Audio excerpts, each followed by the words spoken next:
I'm going to call this meeting to order for the Maple Run Unified School District Board of Directors. Today is June 18th, 2025. Happy birthday, Olivia. That's my daughter. And first item is the agenda review. What we'd like to do is move item 8D, quarterly financial report, to right after the consent agenda, because Bree's right there waiting to go out to dinner with her family on vacation, so we'd like to put her first. So it'll be just a couple minutes, Bree. Thank you. Sure. So if there's no objections, the agenda is accepted with those changes. No objections. Thank you. Next item is the Pledge of Allegiance. Please join me for a Pledge of Allegiance to the flag. Pledge allegiance to the flag of the United States of America and to the republic for which it stands, one nation, under God, indivisible, with liberty and justice for all. Thank you. Next item on the agenda is the visitor section. Are there any visitors in the room that wish to speak that aren't scheduled? Okay. Is there anyone online? There's no visitors There's online no one at all. online except Bree. And members in the room. Okay, so seeing and hearing no visitors, we're going to move on the agenda. Next item on the agenda is the consent agenda. You have minutes, the media packet, and our board annual work plan. If there's no one that wishes to take any of these items out for discussion, I'm going to accept it without objection. Next item is reports to the board, and this is where you come in, Bree. Thank you. I really appreciate you moving me to the front. Sure. So in the board packet, is that going? Is that? Okay, sorry. So in the board packet, you'll see that I have attached 3 different documents. A memo, the expenditures for FY25 and the revenues for FY25. In here, you will see that the voter approved budget was the $76,232,411. And then with unexpected increases in grants that we weren't sure that we were going to get, but we thankfully got, it has raised our working budget, so that's why that number does not match when we get to the expenditure budget. Particularly, those grants were coming from the consolidated federal grants, CFG, which I'll reference multiple times throughout this presentation, or throughout this spiel. With that being said, looking at the expenditure ledgers, we're looking to come in with $1 million remaining, not spent from the expenditure ledger, and then receiving over more than $2 million more than what we were expecting in revenues, with a potential surplus of about $3 million coming in for Maple Run for FY25. So jumping over to the expenditures for the FY25 budget, this is up to date as of last Friday. And then going down through, I'm going to point out some of the bigger items. So like the direct instruction, in there we had some unfilled positions that were never filled throughout the year. Summer school that was paid for through ESSER funds this year, but we had built that into the CFG budget. So that's money that was never spent, that's still holding on, that can hopefully be rolled into FY26 funds to pay for this coming summer school. And then extra grant money for positions and stipends, and as well as some paraeducators that were never fully funded. Jumping down a little bit more is the extra and co-curricular amounts. In there this year, we were fortunate to receive a program track grant, which was $37,500 additional. So that's why we're showing that we have additional, or quite a bit of additional extra money in there. We are working to spend that money, but we also haven't put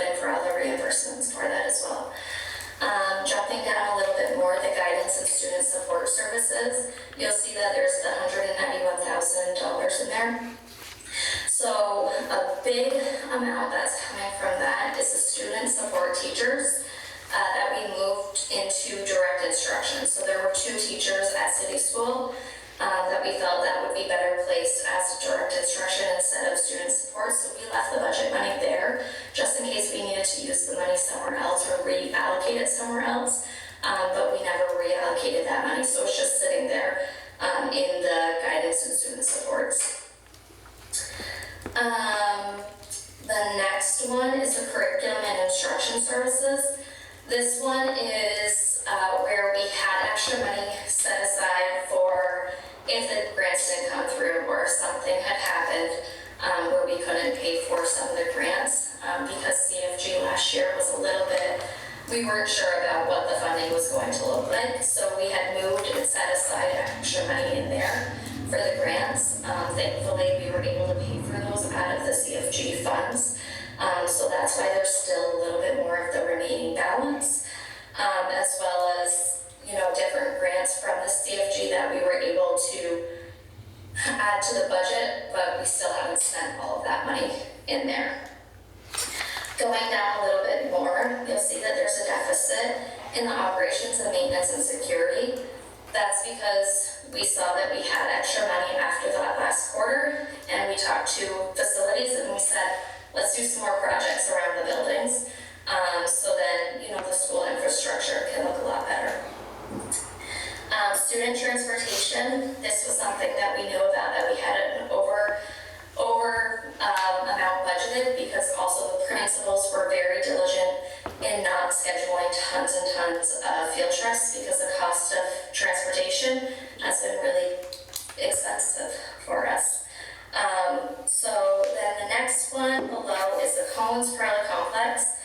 So this year they needed to get that new boiler that was over $180,000.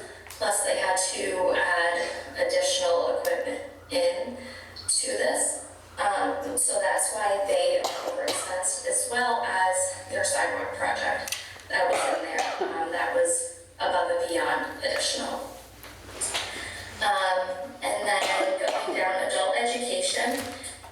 In conversations after looking this over, I have spoken with Leanne Wright, and we are reallocating because we didn't have the allocation correct for our adult ed admin position.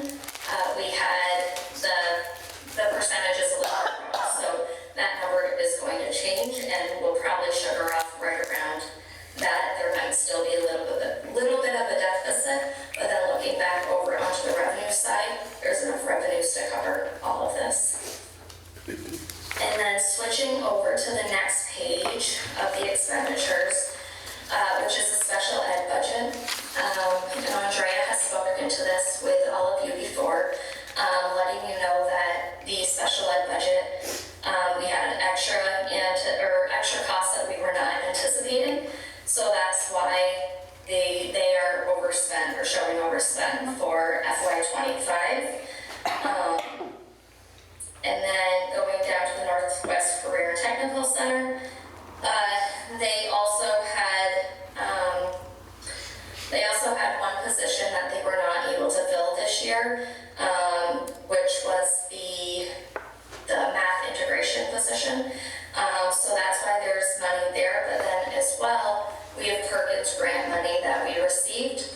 They gave us additional money after April 1st that we weren't anticipating. So that has also increased the working budget amount, but we still haven't spent all of that amount. We do have a few purchases in queue to have before June 30th, but those haven't come through yet. And then if we move on to the revenue budget, looking at this, in the third column over of the funds, you'll see that this is what we have received as of June 13th.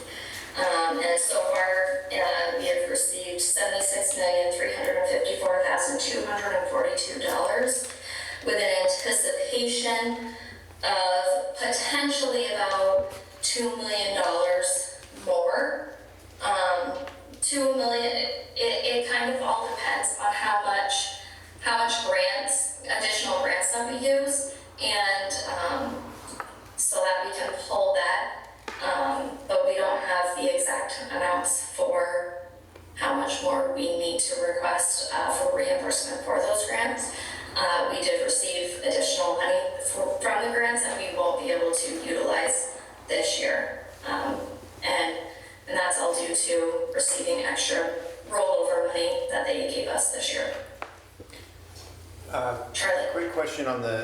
grants there. If we're not using the money this year, does the grant term expire? Like, do we lose that money, or is it something that can be utilized next year? So it goes back into the pot, and then they give us like a reallocation of like rollover money that comes in. So it's not always the same amount, like whatever we lost is getting rolled in. Sometimes it could be more, sometimes it could be less, depending on what they also have in their buckets of funds. Okay, The Agency of Education mostly, yes. thank you. Yeah, absolutely. Are there any other questions?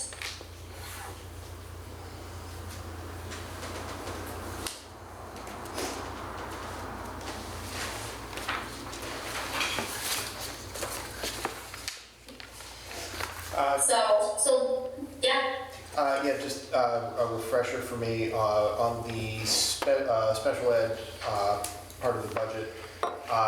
That's not something that we can we can't necessarily predict what that is going to be year to year, correct? Like the extra costs are not something that we could have foreseen. We're kind of at the mercy of the system there. No, we try really hard.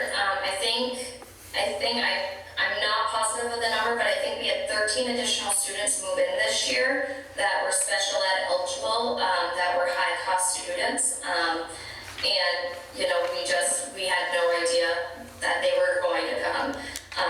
And the students come whenever they come. Yep. So it's hard. We try to budget as best as we can, and we do receive additional extraordinary reimbursement for the students who are over the $66,000 threshold. But yeah, sometimes they fall right underneath that too, and so yeah. Bree, can I add something to that? Charlie brings up a good point. Absolutely. Even though we might not know all the expenditures that we need to have for special education, I feel it's the responsibility of the district to say, okay, can we deliver services differently and still meet all the IEP goals that are set for kids? And if the answer is that yes, we might have to reconfigure how we deliver. Okay. And second, if that's a no, and we have a high cost and we have to find it, we've got to find it within the overall Maple Run budget. Yeah, but that's all the stuff that those are all reacting to the enrollment that you've got. Like there's no real way to predict. Well, we know what our child count was back in child count that was done December 1st and where kids were. So okay. We have some prediction of it. I don't want to say that it's nebulous. I don't want to give the impression that special ed is driving the budget, but I also don't want to give the impression it's something that's out of our control, because I think that's said a lot, and that's not necessarily true. For an individual kid, it may be a little less in our control, but it's also in how we deliver services and how we configure our special ed services overall as a school district. Okay. So I think that would be a misnomer to say that it drives us. Okay. But in the special education process, we have to work with the IEP team to make the decisions on what the goals are for the child and services that they need. Yeah.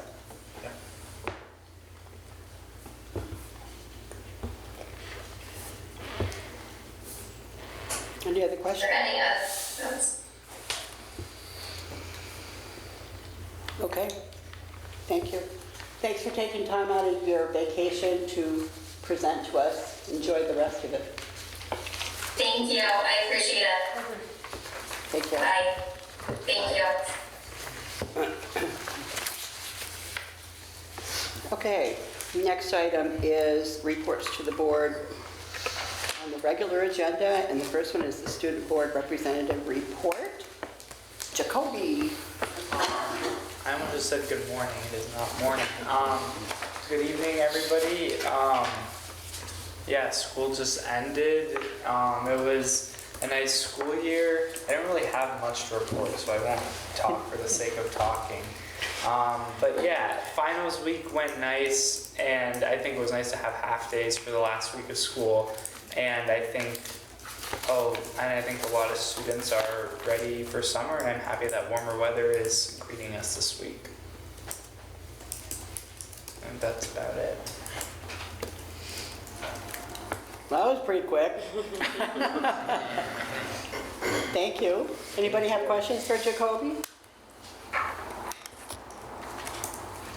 Nope.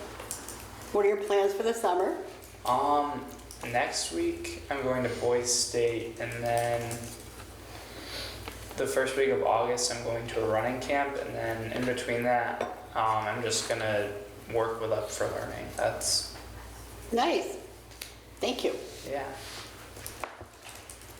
Anyone else have any personal questions for Jacoby? Okay, thank you. Is Joanna here? I haven't seen her. Thank you. All right, the next item on the agenda is reports 6B, rigorous academic and expectations.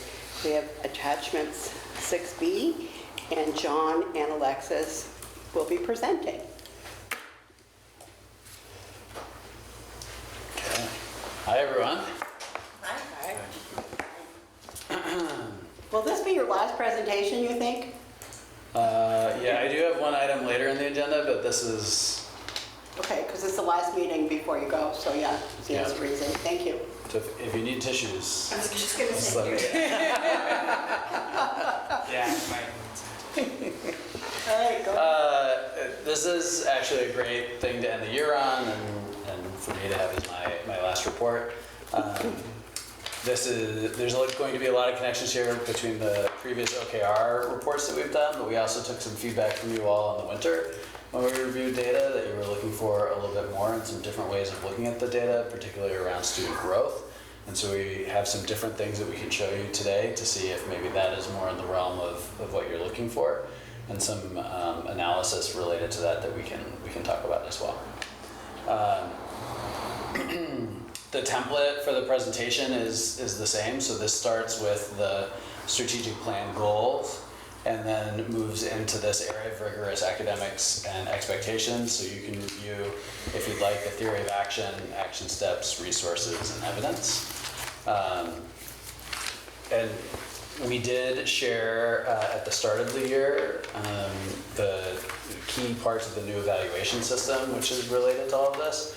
I don't have much new to share with you because honestly, principals and supervisors right now are just closing that process out.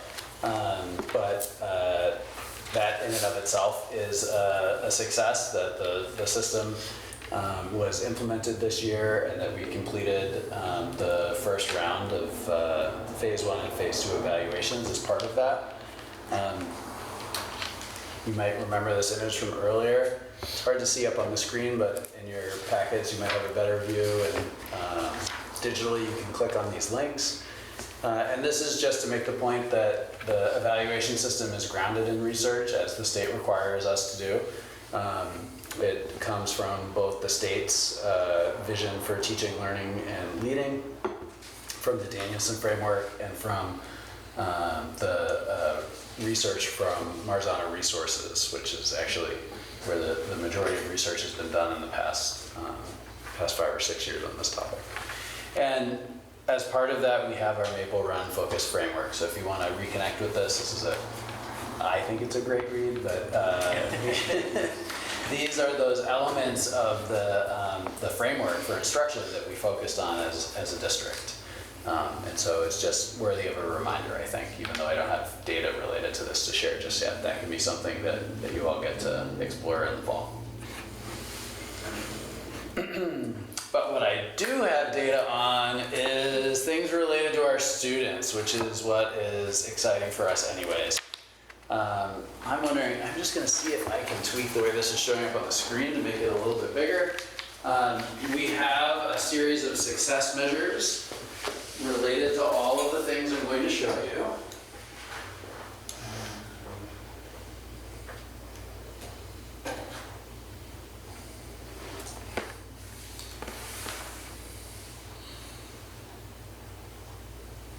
Yeah, I'm not so sure that. There we go. Is that better? Yeah, then just close the, there we go.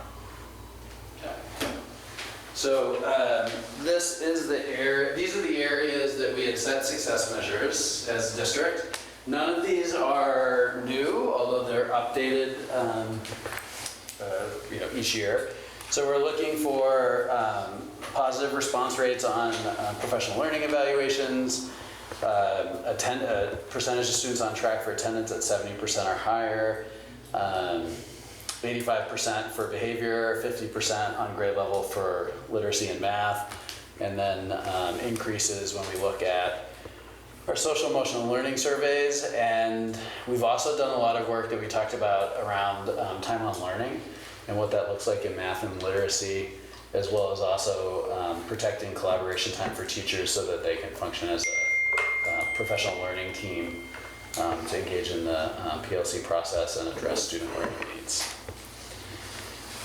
And we do always just want to review where data comes from.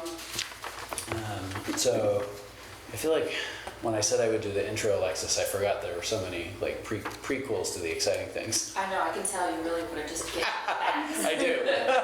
But we do pull data from a variety of different programs across the district, academic and otherwise. And I will just remind everybody that we did have a major issue with a new provider this year. So we contracted with Imagine Learning for math assessment.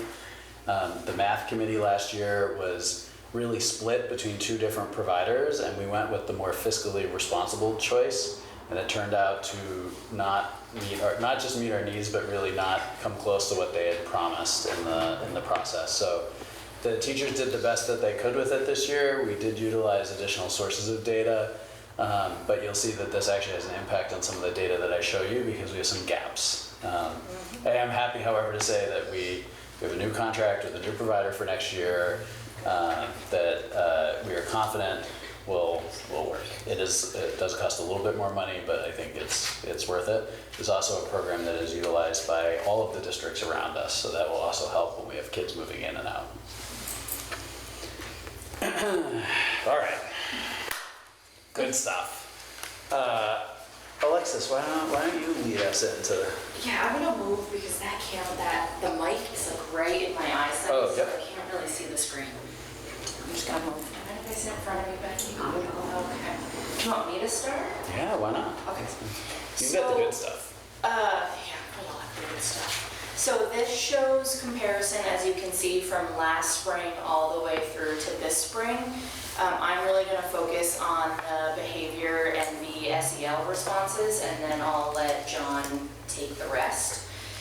So if you look at behavior, again, our success measure was 4 major referrals or fewer as entered in Panorama, and our goal is 85% of our students are meeting that benchmark. So again, last spring we were at 91%, and then this spring we're at 92%. So if you did a comparison from spring to spring, we are up 1 percentage, but then if you do the comparison from this fall to spring, we are down 4%. So we just think both comparisons are really beneficial because we know students start the school year and come to us and arrive to us in one space, and they end with us in the spring in a very, very different space. So again, we always want to give you the fall to spring comparison, but we want to give you the spring to spring comparison as well. And then if you jump down all the way to the bottom, and look at our social emotional learning survey response rates, again, our benchmark has been 80%. And our question that we ask is, do you have at least one adult at school who you can count on and go to no matter what? We ask a lot of other questions in those surveys, but that's the one that we've highlighted and identified as our benchmark to report out to you on. So again, if you look from spring 2024 to this spring, it went from 83% to 86%.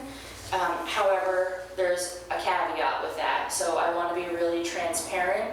And if you remember last year, we only surveyed students in grades 3 through 12. So that is what Panorama recommends. That is what we have done for the last 3 to 4 years, is only survey grades 3 and up. However, this year, we decided that we wanted to pivot a little bit, and we really wanted to survey pre-K through 12. So we wanted to survey all of our students. So we've added a question for our pre-K and kindergartners that just says, do you have an adult at school that helps you feel safe? That question, the wording of that question came directly from our preschool teachers. And they obviously scaffold as needed and help our preschoolers answer that survey question. That is the only question our pre-K students and our students in kindergarten get on the survey versus the 18 to 22 questions that we survey are higher grades. So again, the comparison from spring to spring, if you just look at the panorama dashboard, shows an increase of 3%. However, I went in and I disaggregated that even further to make it a fair comparison. And if you look at just our students in grades 3 through 12, this spring it's 81%. So again, it's a dip down of 2 percentage points from last spring if you just look at grades 3 through 12. We do not survey our students in the winter, and that is intentional because there's a lot of other things in terms of assessment and testing and different surveys that go out in the winter time, and we don't want to over survey or create survey fatigue amongst our students. So we only do the beginning of the year and the end of the year, and we align our timelines. We try to match our timelines as closely as possible. So for example, in the fall, we will not survey until after week 6 of school. We usually target week 6 to week 8, and we do that every year. And then in the spring, we target mid to end of May to survey. So we try to align our timelines every year. Before I turn it over to John, any questions about what this data is telling us for behavior in SEL? I have 2 questions. One for the the behavior aspect. I know there's an increase in better behavior. Do you think that has to do with the middle school that we started? Has that helped navigate that aspect of it? I love that you asked me that question, and I want to parking lot that Okay. because at the end, I'm going to specifically show you data related to that program. And my next question is for the STL survey. I know we saw surveys from the high school, not many students do. Is this mandatory for the kids to do the survey? So it's I'm not saying 100% of kids, but over 70% of the kids do the survey, because I know not all kids. Yeah, that's another great question. So what I should have included on there is our response rate, because we do always look at that as a leadership team. I think we had, I want to say 77% response rate in the spring. We have always had well above 70%. And I do want to give just a shout out, that's all of our teachers. Our teachers really dedicate a lot of time to supporting and allocating time in their classroom to sit down with students and get this completed, because they know how much we use the data to guide district decisions. Awesome. Alexis, I have a question. When we look at, for example, the attendance from spring to spring, and it's gone up 3%, about how many people does that, or students does that represent, or do we know that? Or do we care? Oh, we care. I don't necessarily have that map. So we have, well, can you do the math? So we have just under 2,000 students. What was the percentage we went up? 3? 33, and it's 2650 is the enrollment pre-K. Yeah, so it's 80 kids. 80 kids went from not meeting the So that's benchmark to meeting significant. it. Yeah. And that's not, these are not students making a response to questions. This is data that you're collecting based on evidence. Yeah, that's another great question. This is all like mandatory data entry that has to be done by the schools. Gotcha. Yeah. Thank you. Yeah. Any other questions for me before I give this slide to John?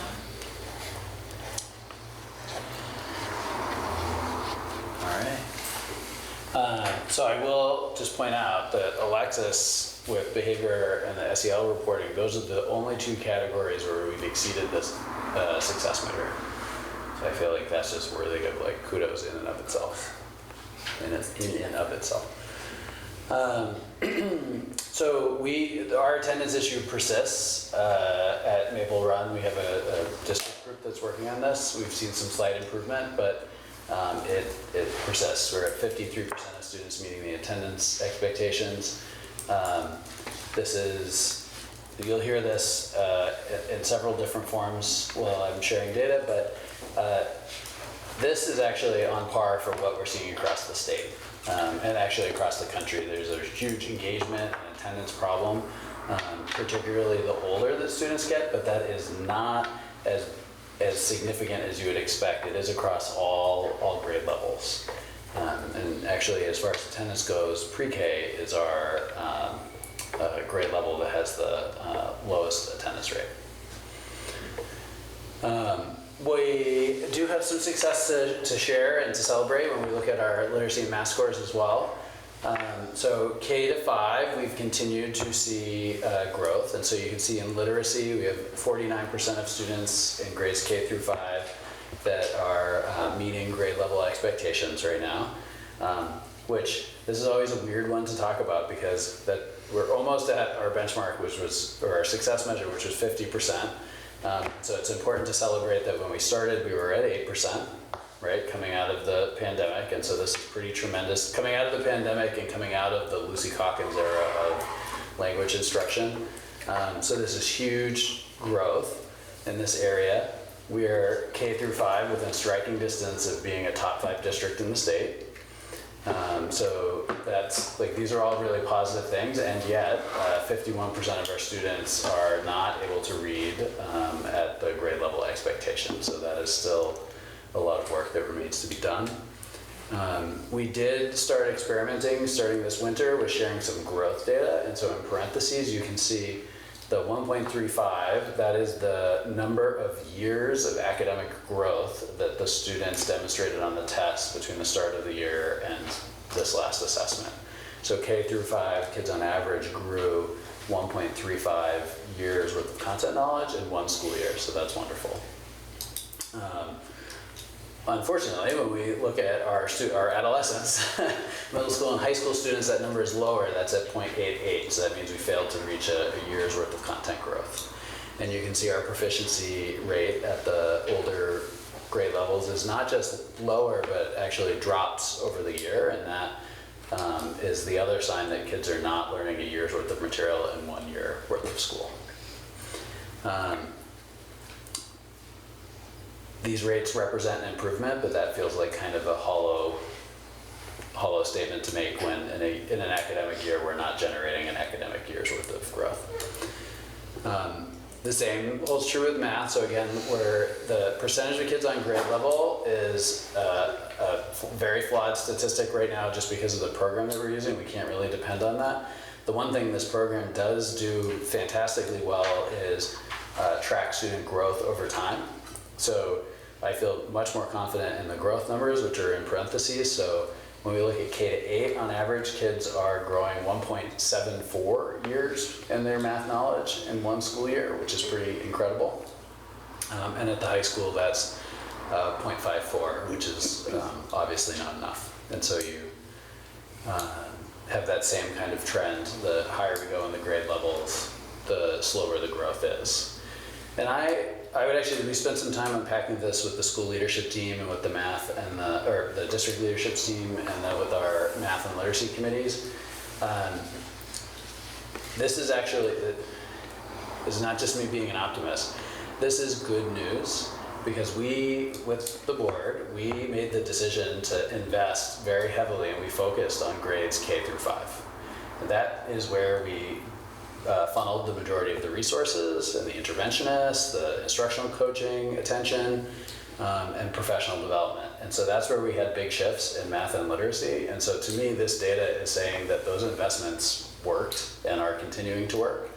And I think the question moving forward for us is, how do we take what we've learned in those grade levels and make similar investments in our upper grade levels? do have another way to splice this data, and if you'll stick with me, I just want to do that, and then we can kind of peel the layers of that back a little more. I do have a handout as well.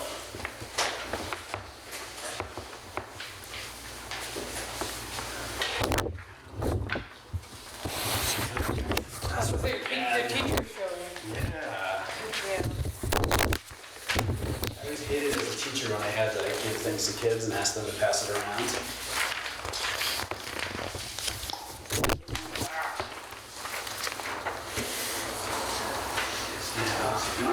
So, I have this in the slideshow as well, at least the chart. And so, I'm going to stay in teacher mode and come up to the screen. It's easier to start with literacy. So you can see by grade level across the district, the percentage of students who were proficient in the fall and the percent who are now. And so this is a progressive assessment, which means if we look at first grade, 37% were proficient in the fall. So if kids learned 1 year's worth of material, you would expect them to be 37% of them to be proficient in the spring. And so to go from 17 to 63 or 37 to 50, that's fantastic. It's called beating the curve. We're getting ahead. It's wonderful. And you can see that over here. So this is a little trickier, but one of the questions that we asked, or that you all asked, I think I'm going to credit you with it, but I might be wrong, was how fast are kids growing in different populations? So if a student is emerging or well below, right, so our lowest performing students at the start of the year, how does their growth compare to a child that maybe came into the school year above the grade level, right? And so this shows out of 100, so 100 is 1 year's worth of growth. This shows how fast kids are growing depending on where they started, right? So it's based on where the students start. So you can see it's actually pretty consistent. There's not major differences across all of those grade levels and where the students start, especially on the top half of the grid. And so you can really see actually where the drivers of the growth are. This is a different way to look at it. So that K to 5 group from where my hand is up, there's a lot of green. The green is 125% or higher, right? So that's big success. Now, there's not a linear relationship between these numbers and these numbers, because a student could grow 101, have a 101, but that extra one might be just enough to push them from not proficient to proficient, right? So, when I first made this chart, especially up here, I was really not understanding how these numbers were solid in the hundreds, but we saw such a big jump here. And it's because the difference between on grade level and non-on grade level in the lower grades is much smaller. So when we have an intervention that helps a child and they grow 145% of what they should in a year, that might be enough to move them from not proficient to proficient. And so you can actually see bigger swings over here than the other side of the chart would indicate. But you can also now, so if we flip it and we start to get down into middle school and high school, you can really see how that growth starts to trail off. And you can see the relationship. So, and I'll just say again, above my hand, this area, we've had 3 years of substantial investment. And below my hand, we haven't, right? So you can, it's pretty clear, I think. But you can see how growth slows. And then we start to fall behind the curve. And my question is, we were talking about how about 3 years ago, we had most of our students about 8% on target. And now we have our lower levels.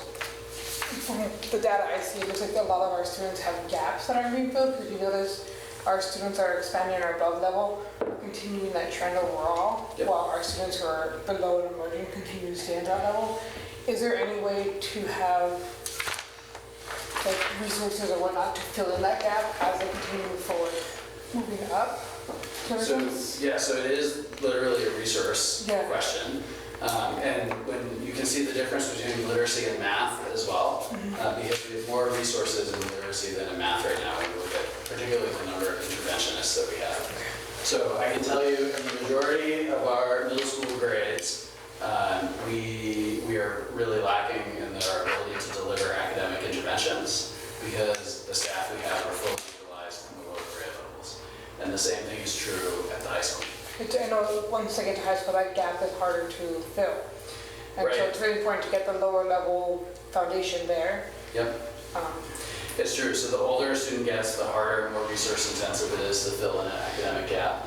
And I will also just say, and Jacoby, you've spoken about this in previous board meetings, particularly when we look at the high school level, it is possible for students to be able to show mastery of grade level content, but if they have significant foundational gaps, the program that we utilize is a more rigorous assessment than the state uses. Our assessments will tell us that student is below grade level.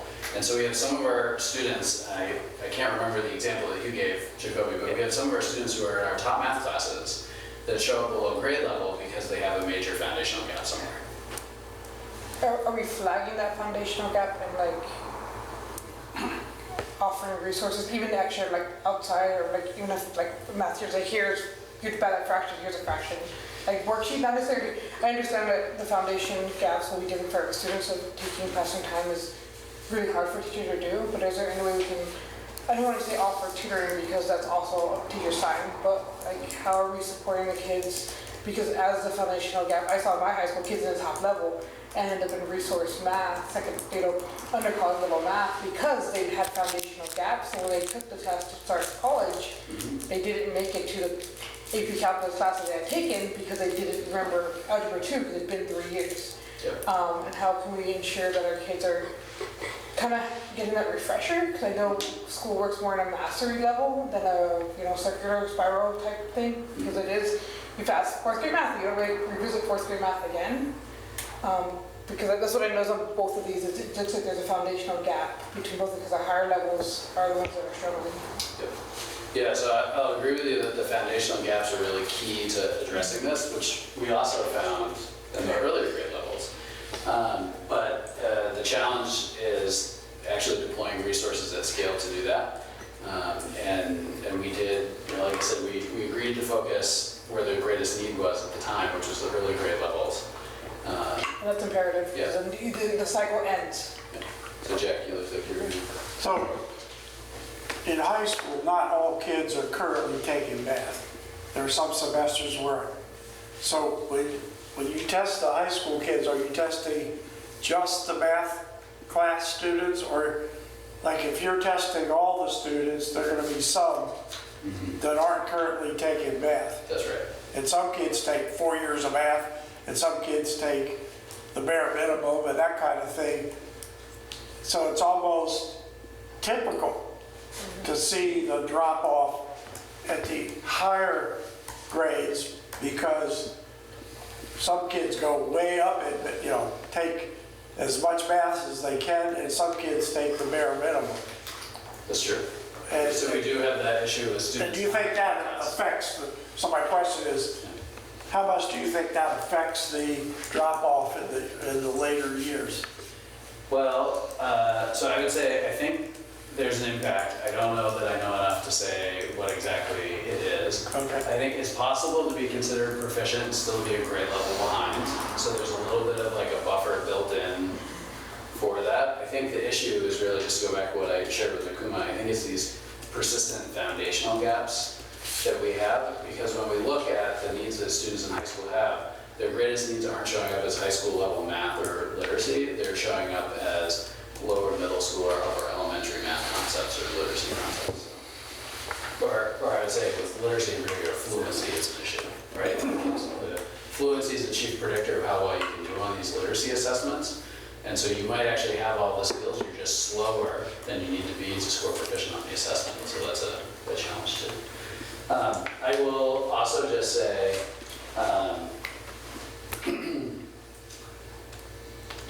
we are one of the only school districts in the state that I think is sharing data like this, or that I know of that's sharing data like this. If you watch board meetings where schools are sharing out on academic performance data, you see lots of things like percentiles or kind of non-proficiency based data. And that's because this is an issue across the country, so it's much easier or better to be to talk like we're in the 75th or the 90th percentile of a certain group. There's a lot less pressure to do that than to show a chart that looks like this. And I just, in talking this out with the leadership team and with the math and the literacy committees, they're really committed to being really direct with the community about where we are and the growth that we've had and where we need to keep growing. And I feel like they deserve a lot of credit for that. I do appreciate the transparency of this. I know we're talking about a big issue that can be contentious, and it's to no one's detriment, but if we don't speak about the issue, it's not going to be fixed. So I do appreciate it being so transparent. Yeah, I appreciate you saying that, because I would also not be being honest with you right now if I didn't say it made people anxious that we talk about it like this so publicly. But I realized I hadn't shown the math data yet. And so this chart looks different just because of the limitations of the program. So what I was not able to do was to chart them based off where students started because of that assessment issue that we're having. But you can see by grade level the percent proficient and then also the growth that we're seeing in the grade levels. And so we see that same kind of trend. Lots of growth starts to taper off and then lower growth when the students are older.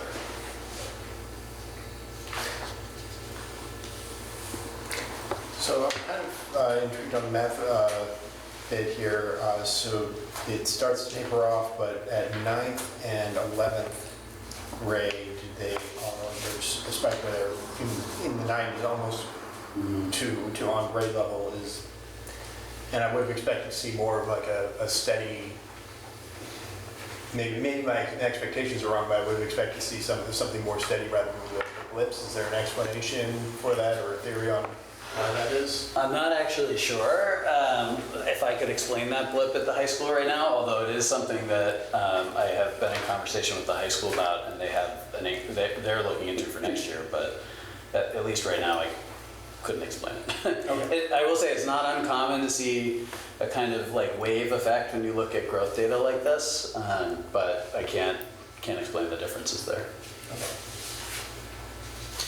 I have one more question. When we're talking about math at level, are we looking at the proficiency of like algebra 2, which is what's required for everybody, and like kids can take up to like I think 12th grade, but some kids go to calculus. We're looking at like the state required mathematics, not the higher level mathematics that are offered, right? Nope. So the standards that we're assessing are based off of those state requirements. Okay. That's what I assumed, because this way, because there are a few kids who will go to calculus, and to test the majority of the 10% of kids that are in calculus is not reasonable.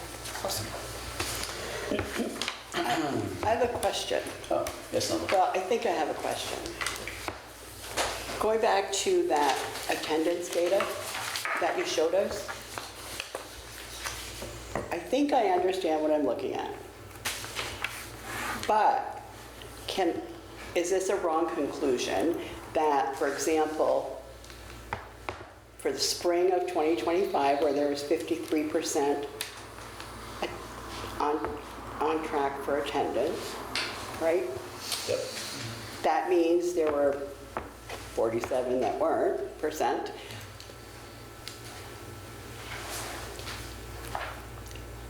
And you're looking at pre-K through 12 or K through 12? Pre-K through 12. Pre-K through 12, so that's a ton of students. If there was something magical that occurred with an improvement that got this number up to, let's say, 95%. Okay, I mean, I know I'm picking, but Yep. if it went up to 95%, does that mean that teacher workload would increase? No, I think, well, I'll tell you what I think. I think teachers would tell you that would reduce their workload. Because the pattern that happens now is when a student's not present, the teacher is then engaging in a whole lot of work actually to try and connect with that kid and get that kid caught up and find out what's going on with that kid. And then there are other resources that could be activated with students who are not present all the time, like counseling staff, family engagement staff, homeschool coordinators, as they reach out to try to get kids back in school. So I think I don't think, I know that kind of universally across the district, people would say, we want them all here. It's better. Yeah, yeah, and I don't disagree Yeah. with that, but I'm just looking at the numbers. It seems like you could pick a random, I know this is not on a calendar, like calendar, but you could pick a random day where there are more students there than another day, so I don't know. It's just nagging me. I can't really articulate very well what I'm trying to say, but I was just looking at that. But you make sense when you say that they have to put a lot of energy into trying to recover that student and get them back into the school system. So, were you going to say something Well, else? the only other piece that I would add to what John shared is when we're just talking about that gap in math and literacy. When you think about students who are chronically truant, when they come back, there is a huge gap in learning, and that's a lot more work for teachers and other school staff to try to catch them up and bring them at the pace of their peers and engaging in the unit that their class is doing. So it's a heavy, heavy lift for teachers. No, that all makes sense. I'm glad I asked the question because I a great might not have gotten to that conclusion myself. Thank you. Attendance is a determining factor on how success is. The primary factor. Yeah. And attendance is also a symptom of something else. Yes. So if we look at attendance just as attendance, we're missing so much bigger picture. So much more. Right. Thank you. So I'd be curious at some point, maybe after we have a couple more slides, but if this kind of data is more along the lines of what we were hoping for when we had that last conversation. But I will also say this is data that we've been going through for statistically significant outliers for us before, and I'm happy to say we have continued to reduce the number of groups that are on this chart. And so where we see a real stickiness is with our free and reduced lunch students. The ELL student is a very small group, and I will just tell you they come on and go off at kind of weird intervals on this chart. So I'm not saying that that's not important. I'm just saying that's why it feels like that group is in a different place on this chart every time. But free and reduced lunch with academic performance is very sticky.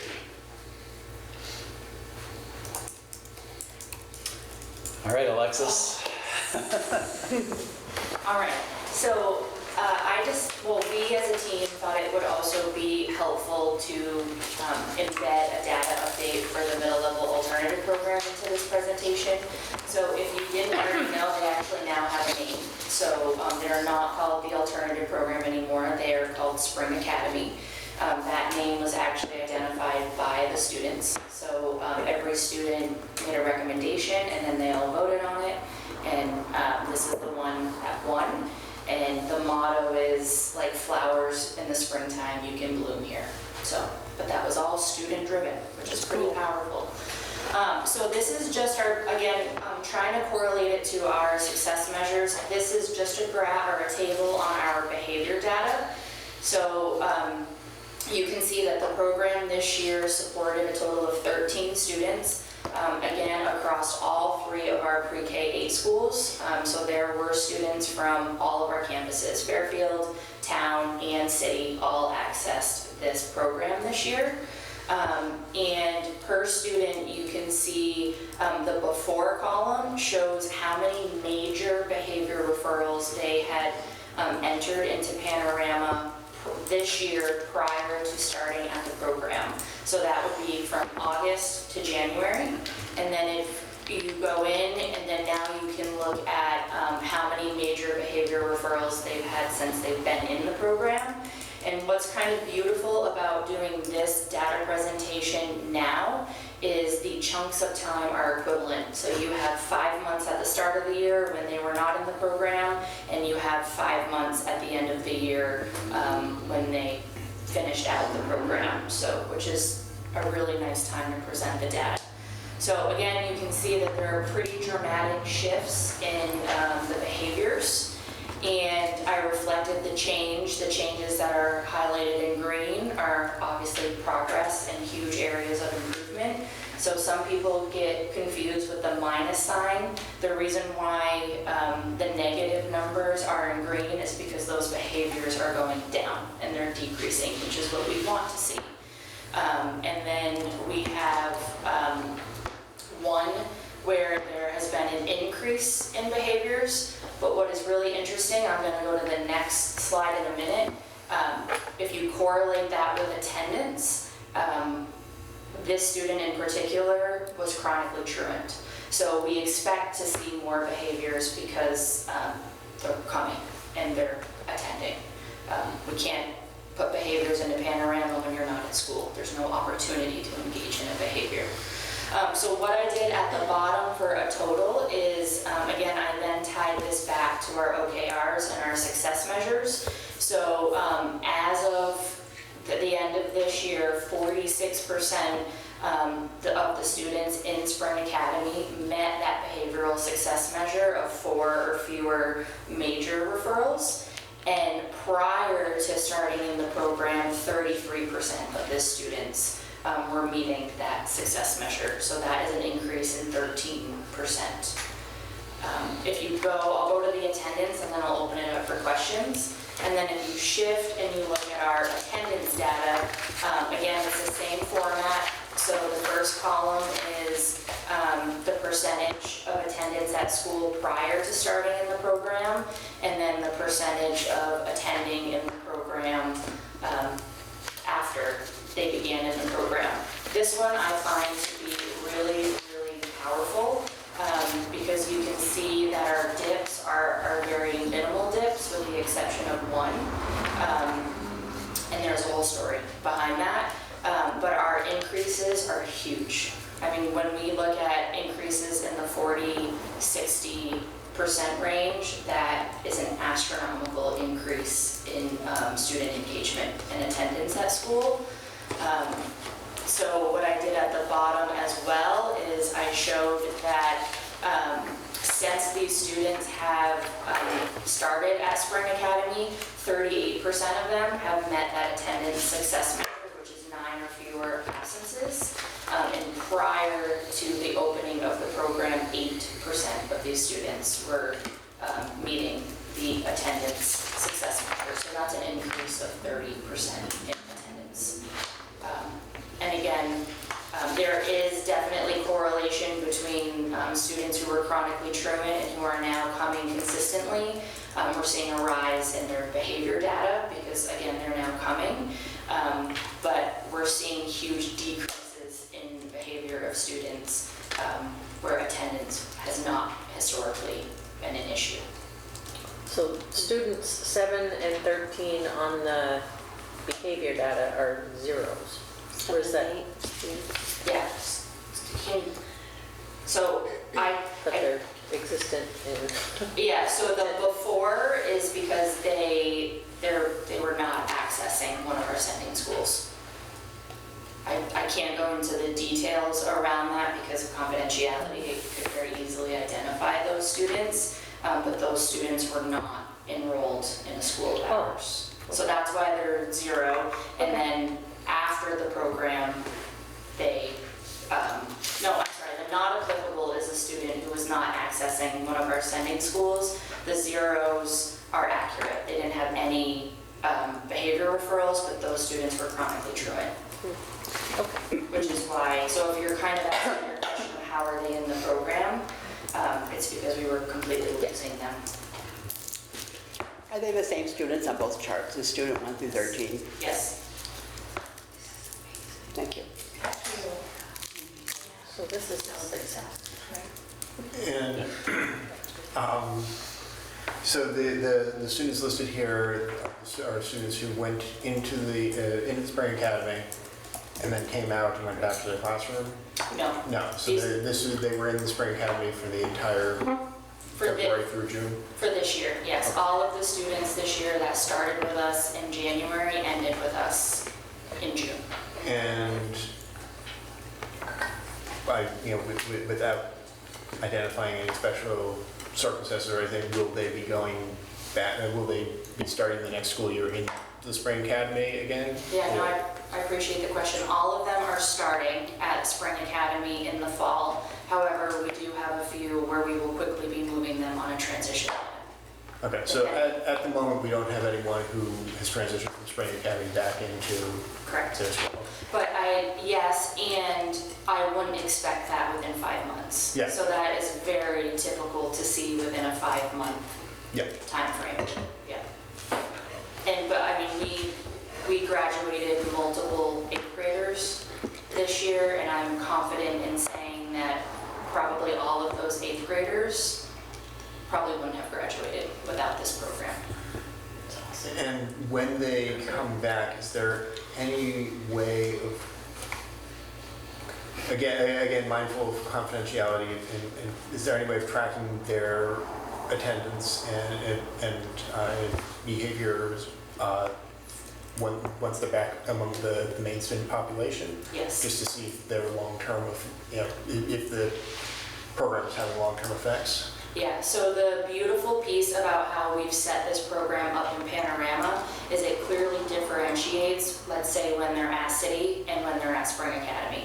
Okay. So before and after, we'll be able to compare the difference in what they're seeing at City School and what they're seeing when they're at Spring Academy, and then what they're seeing when they go back. Yeah. So you mentioned like you graduated the 8th graders. So are they moving into the high school alternative program? It's a different decision for every student. Okay. But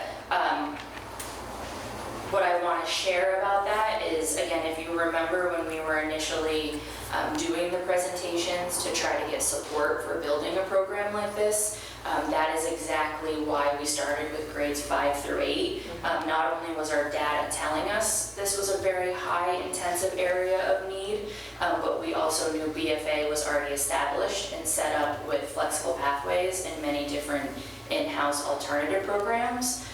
So that is intentionally why we started again with a 5-8 and not a K-4 program, because we didn't want to graduate 4th graders and just say, we have nothing left for you, good luck in 5th grade.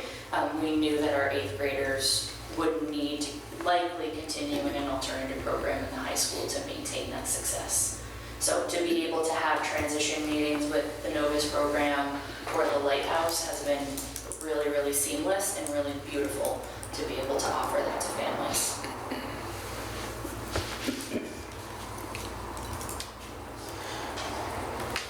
All right, so we had a couple reflections. We're not done. This is very fresh data for us, but these are some quick takes from members of the leadership team that I wanted to share. And then I did just want to ask for feedback on those charts and the different way of looking at the academic data, if that kind of scratched the itch that we had mentioned in the last meeting.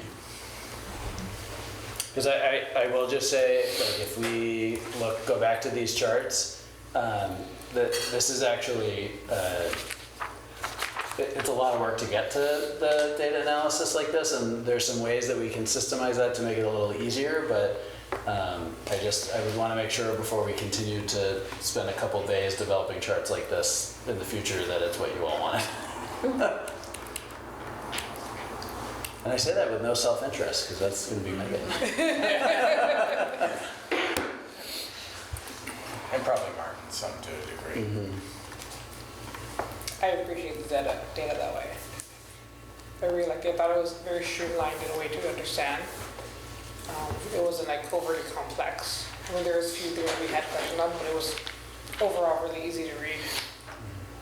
I would say it's more authentic, and I agree with you. Sometimes the percentage presentation is, it doesn't really give the full picture. It's a little bit gimmicky. And it's sometimes used to make things look better than they really are. This is more, you're really seeing where the gaps are, where the issues are. So I think it's really good to have that kind of data myself. I thought it was great. Thank you. Right. So no one is saying it didn't work, so that's good, okay?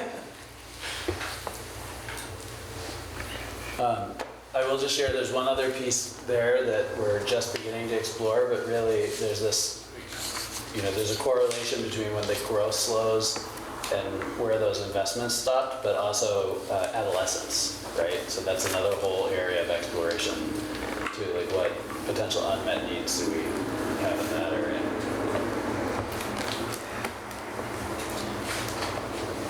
Thank you. Thanks, Liz. Thanks, John. I really like the charts, this data this way. I think it prompts a lot of discussion too, which I think is good because that gives us more understanding. Excuse me. All right. Old business. My education system reform status and updates. Bill. Okay. Thanks, Mary, for giving a chuckle. It's been a busy, Monday was a busy day in the State House, and the past couple of weeks have been really busy with the conference committee.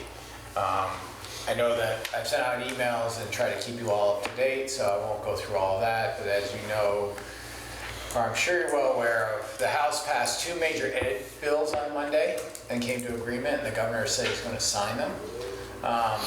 The first one being H454, which is the education reform bill, as it has been given a title of. That one, there was a lot of back and forth between the Senate and the House, and it's actually been written in public and was said on the House floor Monday night that the House and the governor were in alignment much faster than the House and the Senate were in alignment. But the House has, so that was passed, and so we're just starting to really kind of digest it. I've read the bill over the weekend, and I would say it's a timeline and on-ramp for decisions to be made. Not that a lot of decisions were made in the bill, besides a timeline and setting up groups to do the work. For example, there's a committee of 6 legislators and 5 former educators, because it's a mix of superintendents and business managers, to be appointed by the House and Senate to do the redistricting map. And they must report back with 3 different versions of districting map, and the legislature can decide to take one of them or do one themselves because they're the ones who will make the final decision. That is true. Probably the thing that's the most solid is how the taxes will be, I'm just going to say it this way, the new tax system. And the one thing that I think there's a lot of good wins in the new tax system. The one that I'm particularly fond of is the non-homestead residential. So when I think of like Airbnbs and second homes, they're going to be taxed at a different rate than the businesses might. And I think that's actually fair. And I live in an area that totally lives off of second homes. And, I live right tourist central, as John does too. So he's actually more in it than I am. But it's that idea of, if you're building a second home here, we can set a different tax rate. And that they're changing some of the tax burden with some income. And instead of it being a cliff at some point for the homestead, it's going to be a slope, so it will taper down. The other things that will come in, the timeline is that by fiscal year 29, which is 3 years from now, this transformation will be fully operational. I know I said this to you, John, and I still haven't looked up her name, but the member from Northfield, who's a Republican, and I know her first name is Ann because I recognized her voice. Donnie, thank you. I thought she said it best on the floor when they were talking about the bill, when she said, we should pass this, but this chamber has many times with many plans and many bills changed timeline and targets because we saw we couldn't do it in the timeline allotted. And I worked with her when I was working in Washington County, and that just seemed like the pragmatic Ann Donahue that I knew and had worked with, and that she's right about that. And she does a lot in healthcare. She's a big leader in healthcare. And I think, there's a lot more to come. There's many off-ramps if this bill doesn't work, because the way they wrote it was like, let's say they don't agree on redistricting, the whole bill goes away. They don't agree on a base amount, or they don't fully fund the base amount, bill goes away. So they really kind of put it in the bill if things aren't done. And they have, I think they have more work, and I've heard some of members of the legislature as well, they have more work next year than they had this year. And the biggest piece of work is how they're going to fund the CTE, career technical education, especially when we look at independent schools, because there had to be some bargaining that had to happen to get it through conference committee. Overall, for independent schools, it's a lot tighter than it ever was. For 2 of those independent schools, it's still back to the old way of charging.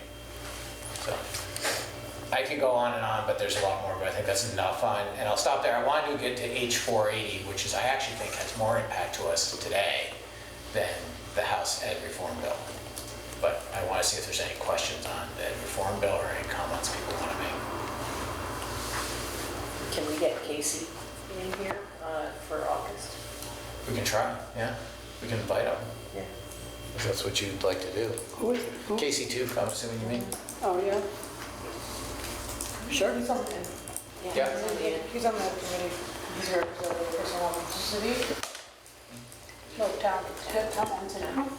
Park city. I just, generally a comment is, I spent a lot of last week sending blunt emails and out to various legislators, and most of them deigned not to respond, but the few who did responded after the vote was done, with basically reiterating what you said, where it's a framework and so on. So I guess the onus on the taxpayers in the education community is to keep paying attention to what they're doing and make sure that they're not doing any of it in the dark, and continue letting them know that we're watching.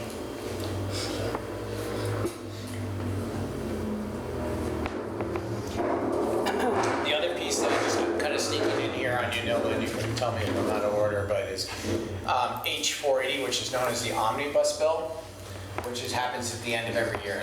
There's adjustments, technical adjustments, laws that need to be adjusted. There's a couple things I would point out to you that are in there. Is it reaffirmed library materials? And we know that Brandon, Jess, and Joanna were on that for the policy committee, but it reaffirmed it did some technical adjustments there, not many, and it pushed out the timeline for the behavior threat assessment policy and our teams to be implemented to October, and policy timeline. So those are things that we knew were happening. We hoped they would happen. One of the things that happened on Monday from the Senate is the Senate put in an amendment that we thought the cell phone work was going to just require us to do a policy. And an amendment was put in the Senate by the Senate on Monday when they adopted the bill, or right before, that has made it that in school year 27, so 26-27, there will be a ban of cell phones from bell to bell. So when school starts to the end of the day, across the state of Vermont, cell phones and any internet device, watches, earbuds, any wireless device is banned. There also, the other thing in there that they did that's really going to affect us is that if a school district uses social media in any way, it must record all inputs. So anything that you would type in to social media, and it cannot be edited or deleted, so it can be searched. That means that we'll be restricted to apps, which I actually think is a good thing. And that's not just true for school activities, but all co-curriculars. So an example is if we have a team using a Facebook site, that will have to go away. Now, we've already been investigating, and we're actually ready to roll out some apps that meet this requirement, so everyone wants to be on common apps. And that's happening in some school systems in Vermont already. We don't do that here, but it's a good, it's actually, I'm very glad to have that, to say that, if you're doing a team, or if you're doing drama, or if you're doing this, you can't be using your favorite messaging tool. You've got to use this tool because it literally captures everything, and it's all searchable and archived. So the posts on Facebook that Aaron puts out, So- any comments will be captured? We have to make sure it has to be captured and all that has to be captured. So, there's more to get in on that. We'll learn more about that. No, Next week. When does that one go into effect? that goes into passage of the bill. So immediately. I can't find it. Aaron and I actually looked at it today. It's not one that happened. The cell phone's a year from now, but the social media, I don't see anything that says a different, when it doesn't say a different passage date, it's effective of when the governor signs it. Okay. So there'll be some big changes on a few things there. And so we think we can cover all that because there were things we were already starting to develop to unify all our communications with parents, and which I think is actually easier for a parent and for a student to say, no matter what activity I am, the high school my kids went to, I worked with one, that all the activities, I knew I just had to go to that app, and then I'd select drama, or I'd select chorus, or I'd select cross-country running, or I'd select soccer, but it was all right there. So, it'll just be a change. So, the other thing I would say in there is that it affirmed, it put into law the process that happened this time for hiring the Secretary of Education. Before, it was kind of an agreement, but it wasn't in statute, that it had to be a national search, so it must be a national search. And it must be that the state board recommends the candidate to the governor. And that was some bargaining that was happening last time. So, there's many other little pieces, but I think I'll just leave it at that. What's the name of that app that you're referring to? There's several of them that do it, just so there's a bunch that want to sell. We're looking at Bright Chat, that's part of our Bright Arrow messaging system, and that's what we're probably going to go with. Okay. Right, Martin, is that right? Yeah. Martin and Aaron have been leading us in trying to get this implemented for ourselves, so we're down to one app for everything. That's a heavy lift. Okay, any other questions for Bill? With the ban on internet devices, would that have an impact on how some classes are taught and perceived? Like if you're not able to use a Chromebook? It's not a Chromebook, it's a personal device. Okay, So this would get banned, but Mary Ann, who has a Chromebook right there, would not. Okay. And that's a school. Okay, so you're under Apple. But if that was a Chromebook and that was a school-owned Chromebook, it's fine. Yeah. So anyone who has a school-issued Chromebook here, you'd be fine. I would not be fine with this. This has to be not on me, not running. Is there any, So I can't use this next year. I hate is there any point during where kids are allowed to bring in their own laptops, or they have to be on school issues computer? That's a really good question. Looking at this, I haven't done that level of analysis yet. And that's one of the things I did want to say, and we'll talk about it later on. Nilda and Charlie and I were talking. I think in August we're going to need some time, once I have a chance to kind of pull apart 454 and H480 and get more in depth. So we may need an extra meeting somewhere to do that. Yep. Okay, moving on. All right, old business B, possible adoption. I need a motion to approve B01 substitute teachers, B07 tobacco programs, C02 student alcohol and drugs, D08 selection of library materials, F23 capitalization of assets for adoption. I need to have those policies. It's approved for adoption as recommended by the administration. I'll And make the that subcommittee. motion. Second. Thank you. Any discussion? You all saw that sheet, the summary sheet that shows you all the changes. All right. All in favor of the motion signify by saying aye. Aye. Opposed, say no. Any abstentions? Motion carries. Thank you. All right. have new business, student Chromebook purchase. I need a motion for discussion. A motion to approve the student Chromebook purchase to Questivity as presented. I'll make that motion. Thank you. Is there a second? I'll second. Thanks, Jack. I think Martin is here to present information for us that Every school year, we provide Chromebooks for incoming ninth graders. And so generally, we have at least 3 vendors.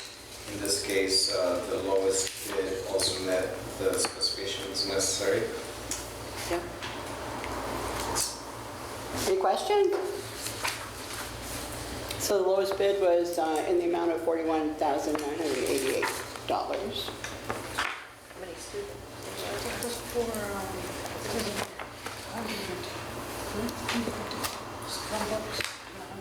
Somebody having a question down there? We were doing a little bit of math. I do have a question, mainly because I'm not sure if I'm reading the specs right. Are the 3 quotes are for identical Chromebooks, or am I missing something in there? Yes. Okay. Any other questions? Okay, we have a motion and a second regarding student Chromebook purchase. All in favor signify by saying aye. Aye. Opposed signify by saying no. Any abstentions? Motion carries. Item B is the St. Albans City School Network project. I'm looking for a motion to approve the St. Albans City School Network project to Questivity in the amount presented. So moved. Is there a second? Second. Martin?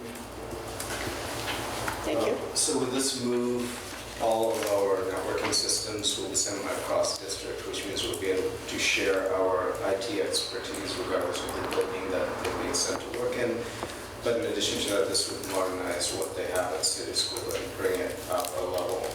And out of the 130-something cost there, we're only responsible for like 28,000 of it because we're able to use some of the money on the last cycle of E-rate. So most of the cost, 80% is covered by E-rate. Thank you. Any questions? Just I'm assuming there are no local vendors who provide this type of service. None of the 3 local. Okay, we have a motion and a second regarding the St. Albans City School Network project. All in favor signify by saying aye. Aye. Opposed signify by saying no. Any abstentions? Motion carries. Thank you very much. Thank you, Martin. Next item is the district quality standards. Bill is going to review that as an FYI for us. Yes, so I have a question, Bill, just looking at the time tonight. I Yeah. can either do a quick update with my memo and leave the PowerPoint there and kind of give the structure, because we're going to need to work on this a bit next year. Yeah. Because this was giving information to the board about what's coming. It's going to be in effect July 1 of this year for district quality standards, and this board will need to assess the district on it and give evidence back to the Agency of Education. You'll be asked to do that every year. Or I could go through the detailed presentation that I have. So you're I could asking either do a verbal report, kind of giving the structure and talking about how it's working in the key areas, probably in about 5 or 10 minutes. Or I could go through the PowerPoint and the rubrics which are in the attachment, which may take longer. Oh, I'm sure it will. Yeah. So, I don't know, group. I think we need the short presentation for now, and we'll get the long one later. Okay. Does that work? So the memo that I whatever. Okay. So I put a memo in the packet that's probably the easiest thing to look at. I will tell you that in there is a PowerPoint that kind of takes the memo and puts it into a PowerPoint form, and then behind that are many rubrics. As we talked, John gave a presentation last week on the education quality standards for schools. District quality, this is the first time there have been district quality standards put in place for Vermont. And it's a way to measure the effectiveness of school districts, no matter the number that are there. And it was really to to say, is there equity across districts in the state? That's why this was developed by the State School Board Association. They put it into key areas of business operations, facilities management and safety, governance, and quality assurance. And so you'll see there's sub areas for each of those. So I'll just stay with one of them, which is business operation. So there's sub areas like budgeting and accounting. Are you following, are you being transparent about what you're budgeting and how you budget and how you're getting reports of how you're using your money? Good example tonight would be reading our quarterly reports, right? We're doing that in an open process. And are we following the GAAP, the generally accepted accounting practices, and GASB, which is for school business officials, and the Vermont Education Uniform Chart, Code of Charts, yeah, Uniform Chart of Accounts. So there's if you look, there's a whole rubric that's been drafted for us to judge ourselves. So this board and myself will have to go through and look at what we know and how we're doing vis-a-vis that one sub area of budgeting and accounting. There would be another one for risk management. There would be another one for personnel management and data management. So that would make up that whole area to give us a score. Every year we're going to do a self-assessment. Every 3 years the AOE is to come and do a detailed audit of where we're at as a district. This is putting more accountability onto districts and what they do that has not been there in Vermont, at least in my almost 30 years of working in Vermont. And I've been a central office administrator since 2000. So it's going to be a lot more accountability, which has never been there in Vermont, and it's going to require more administrative work. So the school board came up with this? The state school board, after directed by the legislature, to do it. And this is a way of keeping districts accountable. In most states, this is happening in much more detail than this. So it's really to ensure quality and equity across districts that they're running similarly. So it's in those 4 big areas, and that's something that we're going to have to tackle this year as we go forward. Okay. And that's my big piece. Like, if I cut to the chase of what I wanted you to get from tonight, is to know that there's going to be more accountability, there's going to be more oversight, and we're going to have some self-assessment, but there will be years where they come in and assess us with evidence. And that we're going to have to talk about how we do that going forward, because some of these areas, like the budgeting and accounting, I would say we rank in proficient when I look at it. But there may be another area where we're not doing that now because we haven't had the ability to do it.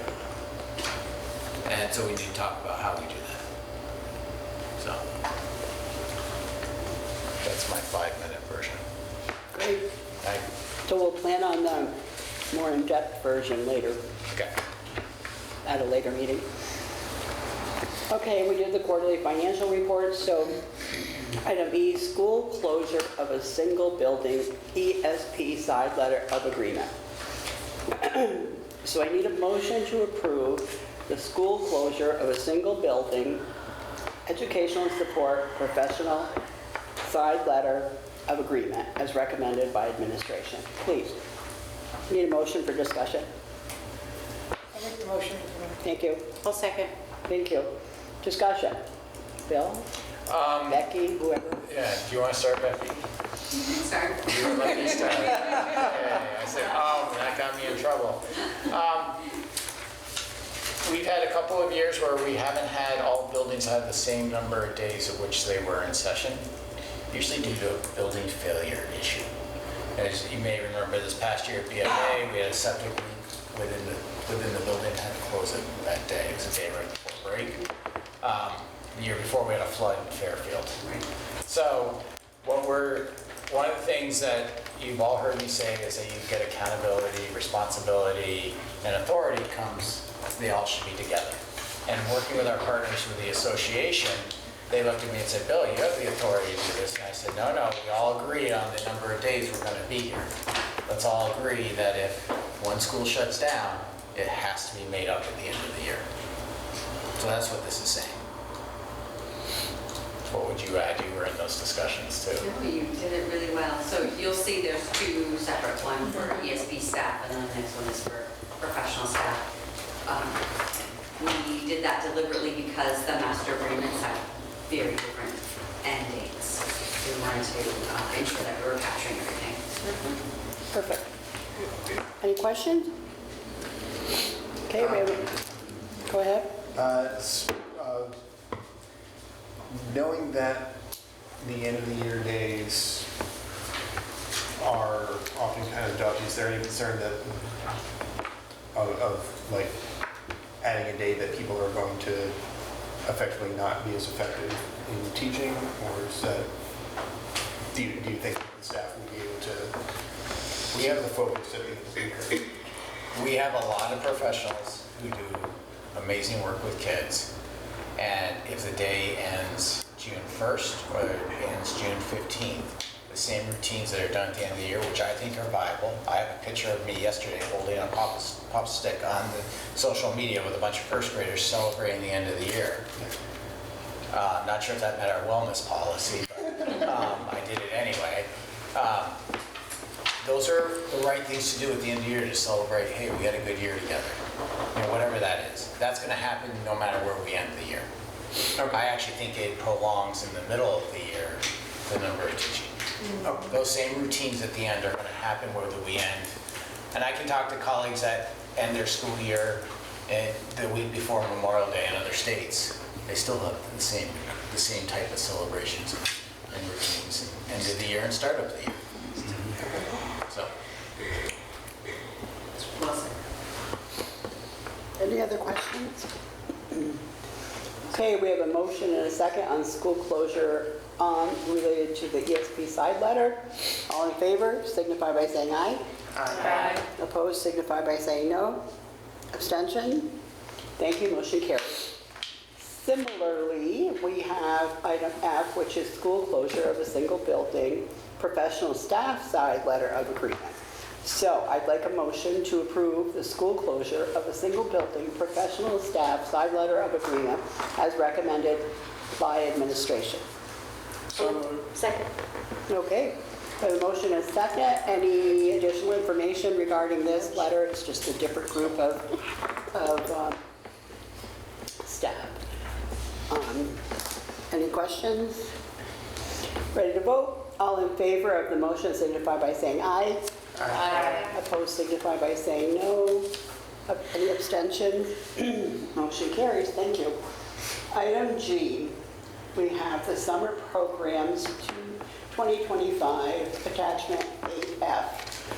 Again, for discussion, I need a motion to approve the contracts with the St. Albans Recreation Department and Black Creek Adventures as presented and recommended by administration. Motion? I'll make the motion to come on. I'll second. Thank you. Discussion. I think, John, this is part of your presentation. My swan song. Yes, so one thing I'll just say is normally we would have brought this before you earlier, but we made the decision and we talked about in a previous meeting because we were unsure of the stability of our consolidated federal grant program and in particular certain title funds that we were going to wait until the last minute to actually bring this before the program started. Because this is, regardless of the value of the program, this was one thing that we could have, certainly at the cost of public outrage, but canceled if we did not have access to funds. So we were waiting to enter into the formal agreement with the REC and Black Creek. So here we are. The program is starting July 1, and I will share, this is definitely one of the more fun things that we fund, but I will also say it is one of the most cost-effective investments that we have made in the past couple years. Both with the Black Creek camp out of the community center in Fairfield and St. Albans Rec Center, both have been able to use this commitment from us to expand their programming, which actually serves as a greater community resource in addition to serving just Maple Run. And we have been able to expand programming because the cost basis these programs have is so much lower than our own. So they provide the structure, the fun, the facilities and everything that goes into running these programs, and we focus on that special ed support, behavior support, transportation, and academic enrichment and intervention for students, which is where we really need the expertise that we have as a district. And so it's a wonderful partnership. Recreation has gone from having 60 kids in the summer program to this year, depending on the week, they'll have almost 300 kids in the program on 2 separate campuses now. They've expanded from just a few grade levels they were servicing to all the way with a pilot program in pre-K this year, all the way through high school age students in the counselor and training program. And we could say similar things about Black Creek, except that the scale is smaller. They're actually, they're fully programmed now and totally constrained by space. So you'll notice the proposals are very similar, and it's because they literally just took the request for proposals document and answered the questions and sent it back to me. But I'm happy to answer any questions you might have. Any questions from the board? I love that they're providing food for the students. That was one of the questions about it. It is a sad thing to say. Alexis and I were talking about this earlier. For some of our students that will be in this program, this might be the only guaranteed access to food that they get. And we're able to pay for this entirely with funds that are dedicated to helping either communities experiencing high rates of poverty, which ours is one, but also specifically highly economically disadvantaged families. Awesome. Thank you. Ready to vote? All in favor of approving the summer program as presented, signify by saying aye. Aye. Opposed? Signify by saying no. Abstentions? Hearing none, motion carries 100%. All right, next item is ESP negotiations. It says possible executive session. So we need to have a finding that says this meets the criteria for executive session. So I am going to make a motion to move 8H ESP negotiations into executive session per BSA subchapter 313A1 by making the finding, specific finding, that premature general public knowledge would clearly place the public body or person involved at a substantial disadvantage. Will someone second the motion? Second. Okay, any discussion about this? Okay, all in favor of the motion signify by saying aye. Aye. Opposed signify by saying no. Motion, any abstentions? Motion carries unanimously, thank you. So we'll enter into executive session at the end of our other business section. Okay, so other business now, we're into the warrant section. So I need a motion to approve the warrants as recommended by administration. Please. I'll make the motion. I'll second. We have a motion and a second. Any discussion about the warrants? Hearing none. All in favor of the motion signify by saying aye. Aye. Opposed signify by saying no. Abstentions? Motion carries unanimously. Thank you. Next item is the superintendent report. Thanks, Nilda. Just want to say it's always a joy the last week or so of school, and exhausting at the same time because there's lots of celebrations and lots of great events that happen. One of the things I will just tell you, and Susie, I know you are, because you've said it before in this meeting, if you're a podcast listener, you might want to listen to the last podcast. Oh, did you do with the seniors? No, you're giving it away. Oh, I'm sorry. Well, it's not out yet. It's not out yet, but you might want to hear it. It was awesome. It was awesome. It happened spontaneously, and it was great to do. I said some of that in my letter that I sent out to everyone on the last day of my reflections. And Jack, thank you for your nice note back. it's just tremendous going around talking to the seniors and to the teachers and what they remember, and it's just so much about the caring and relationships that this community is built upon. And it's one of the reasons why I just find it a joy to work here. And I tell that to everywhere and everywhere I go, and I've been interviewing new staff, and one asked me today, you know, what are you most proud about from April 1? And I'm like, people care around here. People really care, and they really want to make sure they have a strong relationship with it, whether they're in the school system or they're in the community.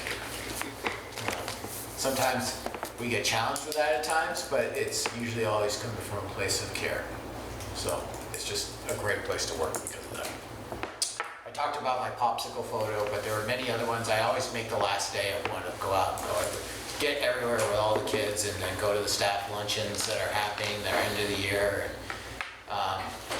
It's just one of those days you kind of, for me at least, it's like, yeah, this is why we do the work. That's another thing I ask in my interviews is, you know, what's something that's confirmed for you as an educator looking at this job that tells you why you should do it. For me, it all started with one of our pre-K teachers at Fairfield. Pre-K was out on Friday, but she brought her daughter back as a pre-K, and she had a bubble machine holding it there as kids walked in for the last day dancing around with kindergartners. And if you haven't been to Fairfield's Arrival in the morning with Stacy Tully out there blasting music out of a boombox for kids and all the teachers dancing, it's not that happens just at the end of the year, that happens daily. And it just gets the kids jazzed to come into school. And it's fun. What's really funny is seeing the grumpy 7th, 8th graders, and then the point of like, don't get me going. Then you'll see a smile start to crack, and the teachers do it to them. So it's awesome to see.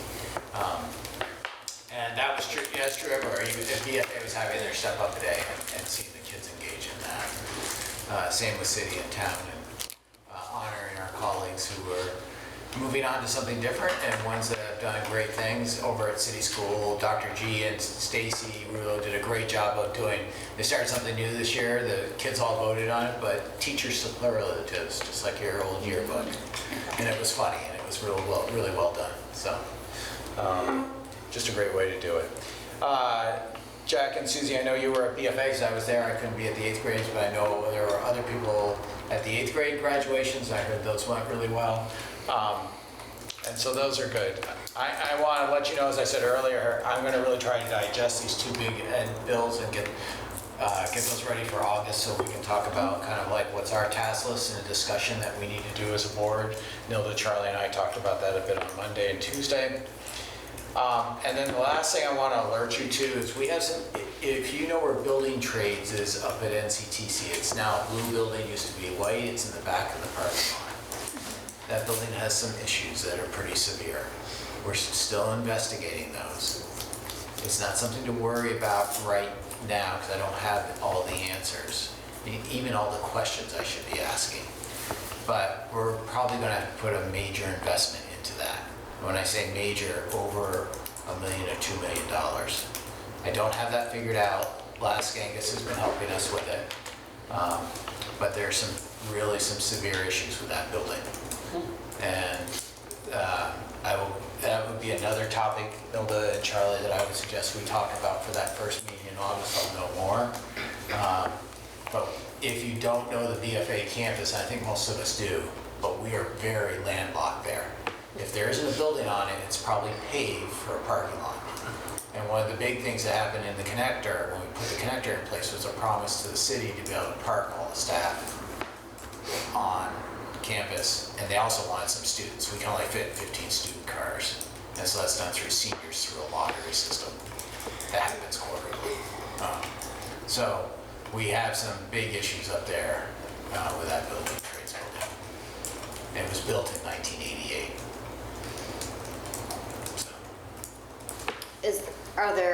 Is there a need for an expansion of what we already have, or like? I'm just questioning, there's been a need for an expansion. Put money into that, or should we look elsewhere? Well, that's what I want to get some. That's what I want to get some information for, Amanda. Is it worth doing work on that building, or is it worth If we go off campus, we would lose a lot of the ancillary supports that are there, like there isn't a nurse, there isn't a special educator, there isn't a guidance, there isn't the office staff that can come over if there needs to be extra hands. And that can be one of the things that's really looked forward to in all our programs, not just building trades. And so if we need to do something else, it's really going to affect that campus. And it will be a cascading effect.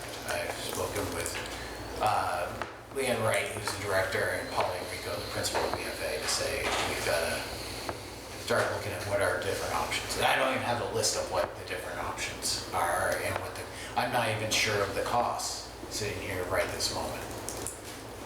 Laz and I have a really rough idea, but it's not like there's even been a full analysis of everything that's going on. But there's some big issues with that building. Okay. Anything else? That's all I have. All right. Board announcements. Board?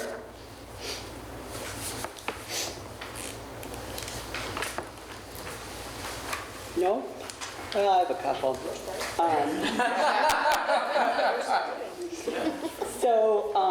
I worked with Aaron and Bill to get some information together to complete that VSBA Board Excellence application.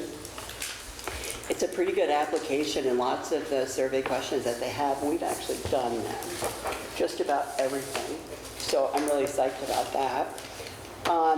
As you probably heard, you need to plan on a meeting the first week of August. I'm sorry, I took it away last 2 weeks ago. Now we're getting it back. But with the two bills that have been passed, at least two, and then the building trades situation, we really need to discuss that.